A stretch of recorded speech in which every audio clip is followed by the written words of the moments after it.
Hello, movie friends. Welcome back to the show. James and I are excited to be back to our normal routine. James is back in town.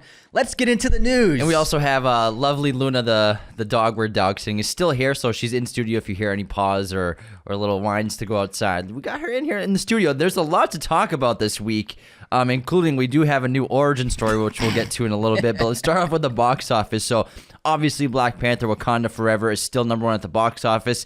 It pulled $64 million in its second weekend. It's past $400 million global, but it did experience the typical MCU massive drop with a 65% drop in the box office. I mean, we saw similar numbers with Thor: Love and Thunder, dropped like 72%. Doctor Strange had a huge drop off. So that's really common with these MCU big pictures. It's why they really depend on the opening weekend, because they're always top heavy. This film looks like it'll round out at $900 million. Probably, yeah. But they really rely on the opening weekend, and it did have a very strong opening weekend. Yeah, it was only like 3% behind Doctor Strange. Mm-hmm. And then we had a sneak surprise second place with The Chosen, which is the season 3 of a TV show, which they put in movie theaters. Episodes 1 through 3 pulled in $10 million at the box office this weekend. Is that a religious show? It's about Jesus. Oh, okay. I've heard of that. Jay Christ himself. Mm-hmm. And then at number 3 is the dark comedy The Menu, starring Ray Fiennes, Anya Taylor-Joy, and Nicholas Hoult with $8 million.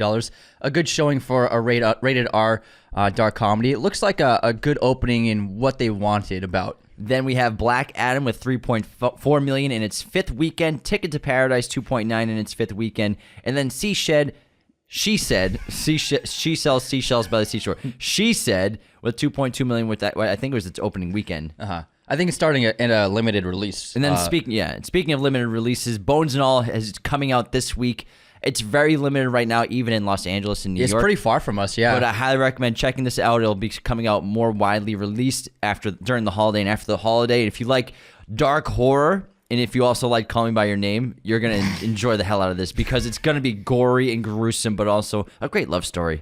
Can't wait to check it out. I'm looking forward to it. And then we get back to the news. The news! I have to read the news! Indiana Jones 5 released its first official image of Harrison Ford in costume as Indiana Jones, and he just looks like $1 million. The Empire is doing an article, and he's the cover of Empire magazine this month, and he just looks like the same old Indy, and it's great to see him back in the outfit. A little older, yeah. He still looks great, though. He does look great. That guy, he looks great for his age. Yeah, we got a couple images. Indy on a boat, and then Indy also like on a rope bridge. Great silhouette shots. Gotta have a rope bridge, man. We also got our first look at Mads Mikkelsen in the role of an ex-Nazi working for NASA, who we're assuming is going to be an antagonist in the film, as well as Boyd Holbrook, who's in this film.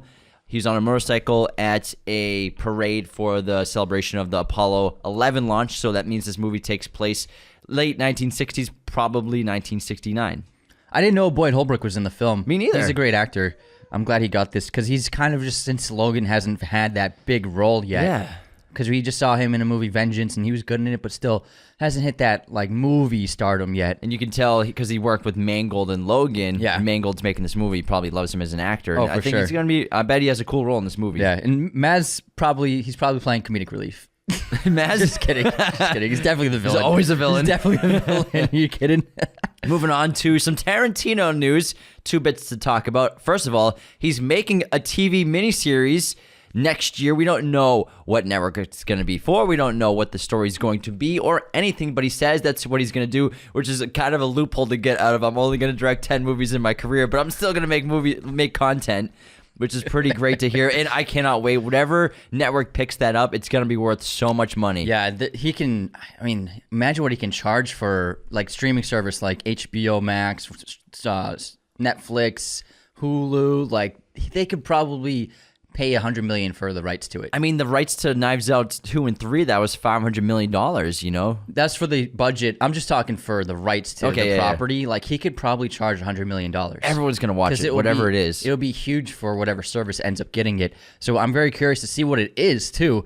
Also, in other Tarantino news... Hold on, let me stay on that real quick. Okay. Stay on it, bro. In addition to TV, Tarantino's actually directed television before. Back in 2005, he directed 2 episodes of the show CSI Crime Scene Investigation. Wrote and directed them. Yeah, huh? He wrote and directed them. Yeah, that's crazy. CSI, that show was huge back in 2005. So I love that. He almost directed a couple episodes of Justified recently, but he didn't. When we were kids, I remember the commercials for it, like directed by Tarantino, guest director. I think they were You gotta check him advertising it out. heavy. So he's directed TV before, Yeah. and also he did a couple episodes of like From Dusk Till Dawn. There was a TV series that he did. That's it. But let's move on to there's another Tarantino thing I wanted to the mention. next bit of news. He has officially said that his 10th film. Luna is currently on Anthony's lap, and she's about a 40-pound dog. Oh, it's so cute. Tarantino has said that for his 10th film, it's going to be an original script and have nothing to do with any kind of franchising. So it's not going to be Kill Bill 3. It's not going to be a sequel or like a spin-off of anything else he's done. This is a completely new original idea, he said. I wonder if it'll be historical fiction or not. I hope so. He's great with historical fiction. Here, take off her neck, her collar. Yeah, it's making a little noise. There you go. She got her. There you go. Now she gets the good neck rubs. Another bit of Tarantino news. He's talking smack as well about the state of cinema.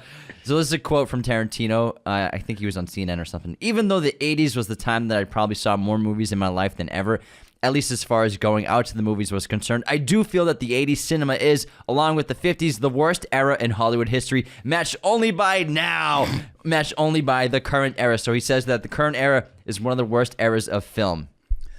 You know, it's an interesting thing to say.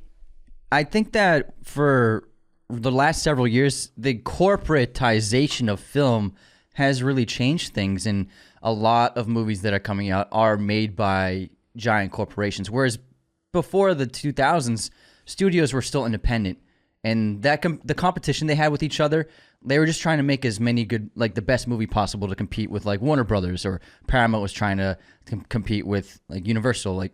But now, like, since all these studios are owned by super mega corporations, and now we have Amazon's in the ring, Netflix is in the ring, I think the corporatization has really changed mainstream movie going. And there's still obviously a ton of great movies coming out, but I see what he's saying. And we always talk about, like, if you look at what studio movies were like in the 60s and 70s, like they were even like the 2000s. Yeah, like, we were talking about great. it in our most recent episode that franchises were incredible into the 2000s. Yeah, Lord of the Rings, The Bournes, like so many great ones. Pirates, the first few Spider-Man. So I think the corporatization has changed movies, and it's altering the way storytelling is coming out. I think also because there's so many movies being made every year. It's now the most content. ever. It's now a content race between these corporations. Don't forget about Disney, who owns everything pretty much. Now they own 20th Century Fox, which is now 20th Century Studios. So the amount of corporate control over cinema and film and TV is just huge, as well as streaming. Now, a lot of studios are just trying to make as much content as possible, and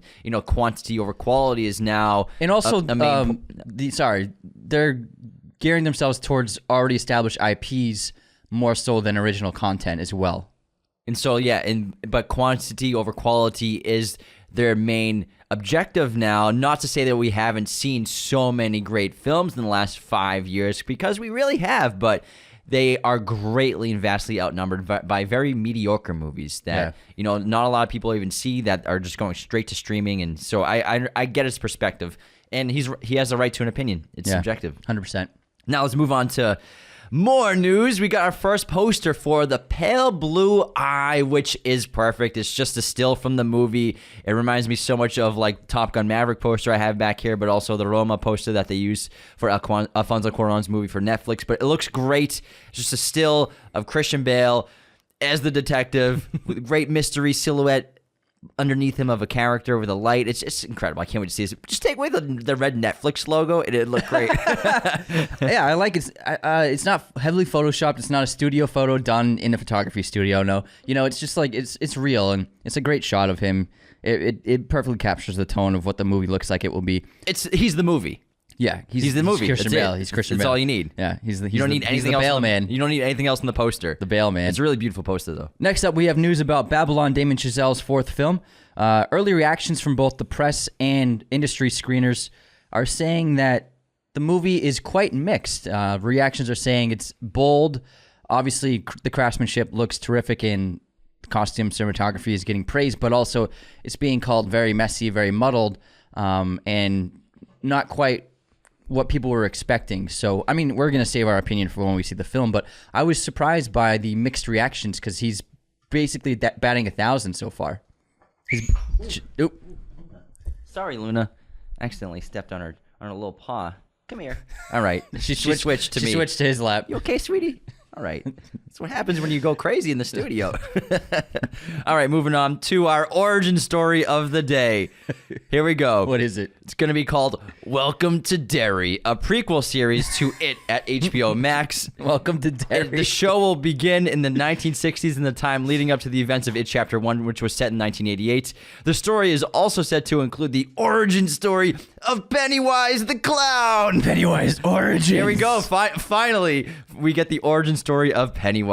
I knew in Chapter 2 when they showed that old photo of him in the apartment of the old lady, I was like, oh, they're gonna make a TV show. I actually would watch this as long as Skarsgård is the character. We'll see, but the Machetes are producing it, and they made the first two films. But I don't want to see someone else playing that role. I think he was just so fantastic as Pennywise. I agree. I would love to see him back.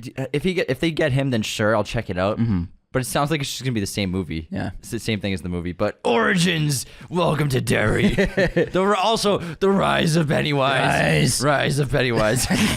Next up, Steven Spielberg is getting back into the action genre with star Bradley Cooper. They're going to be making a Bullet movie. It's not a remake of the film, but it's going to be another story with the Bullet character inspired by the events of that film. Frank Bullet. So I can't wait to see them. That's a great pairing, and Bradley Cooper, I think he has that effortless charm, cool guy quality, and also he can be kind of a badass too. Yeah, I think he could pull off Steve McQueen in that. I think it'll be really cool. And he hasn't done action in a while since A-Team.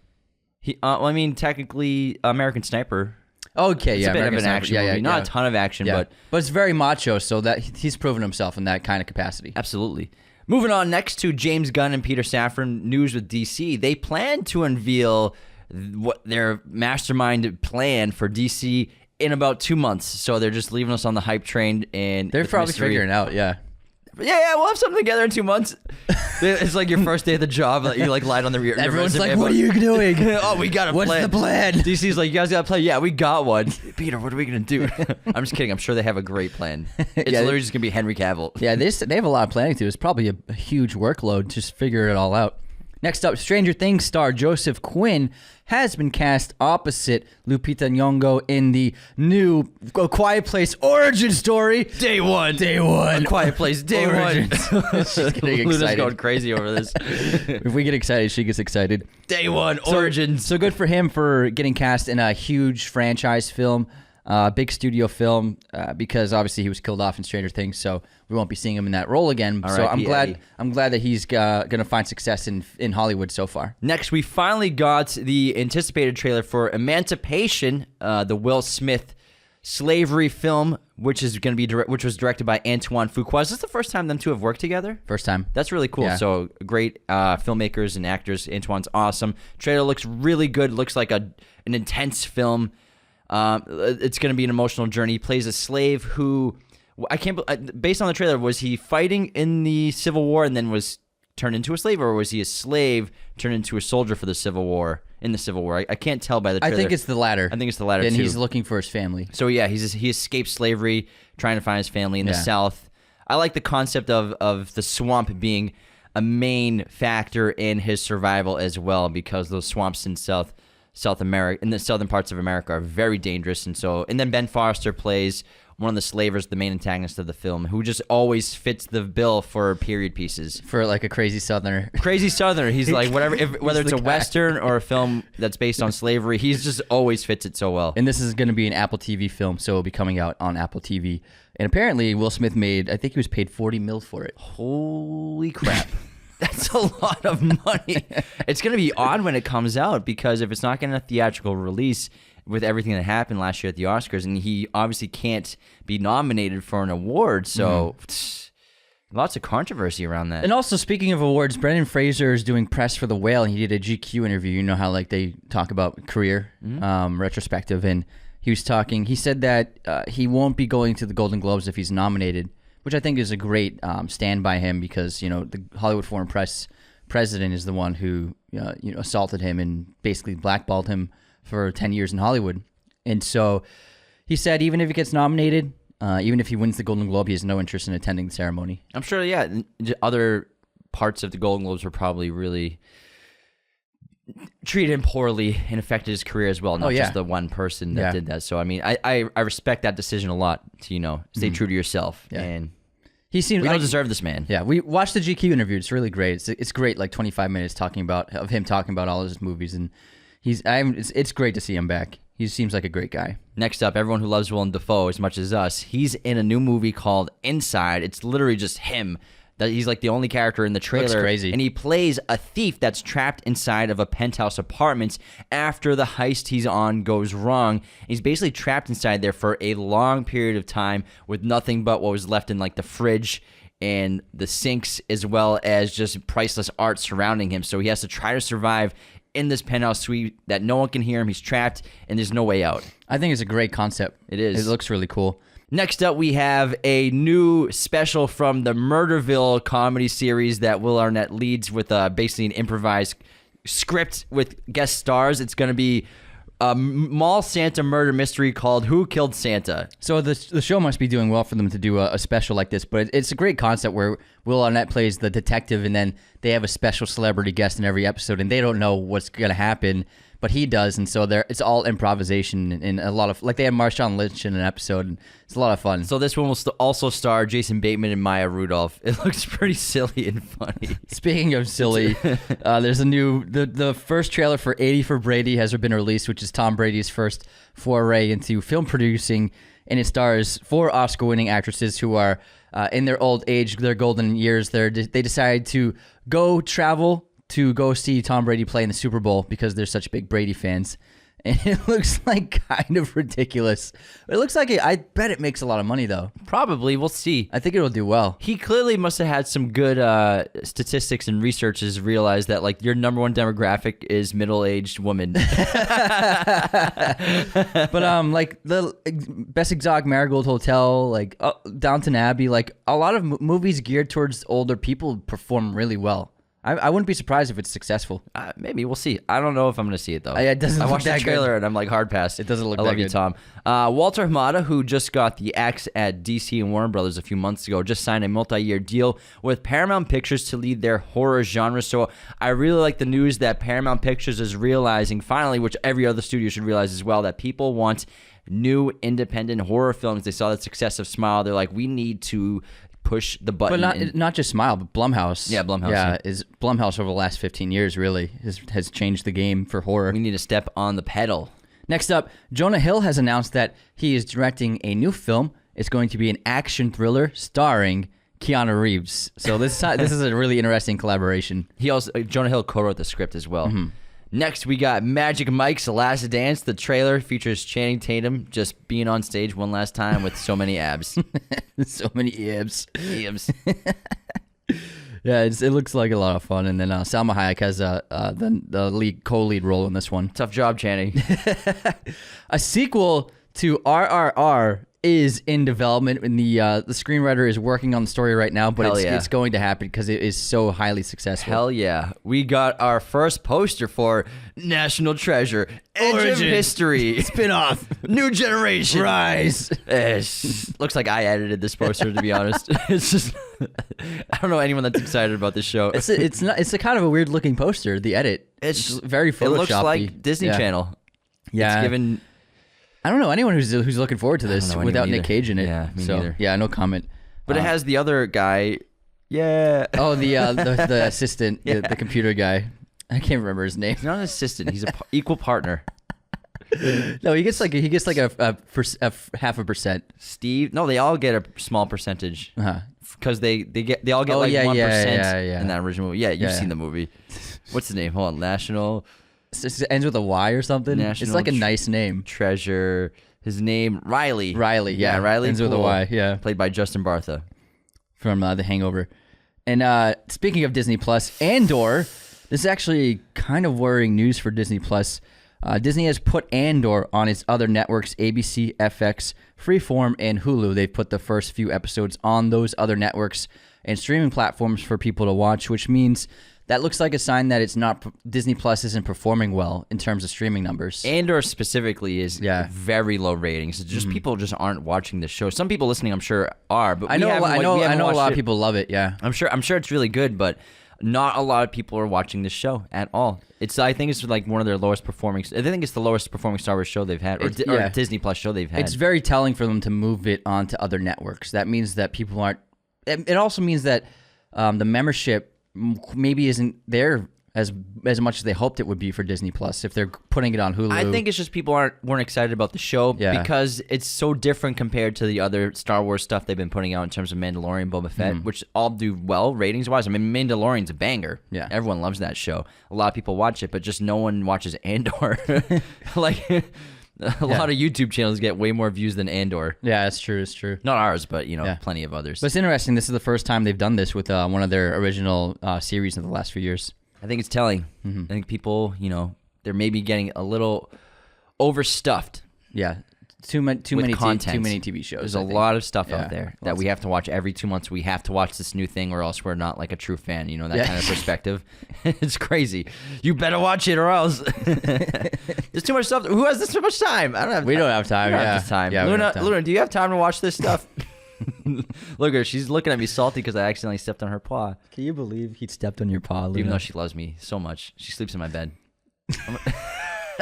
Look at her. She's just like, screw you, Jim. I can't believe you did that to me. You jumped over here, dude.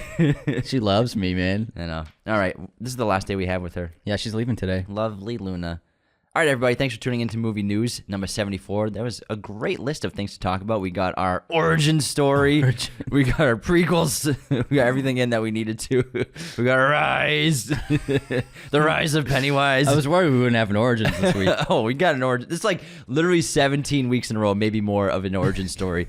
Episodes we have for you coming this week. Tomorrow on Monday, we're going to do a Steven Spielberg movie ranking with special guests. The Extra Credits podcast, another great movie podcast. It was a lot of fun. We all ran through our top 10 favorite Spielberg movies.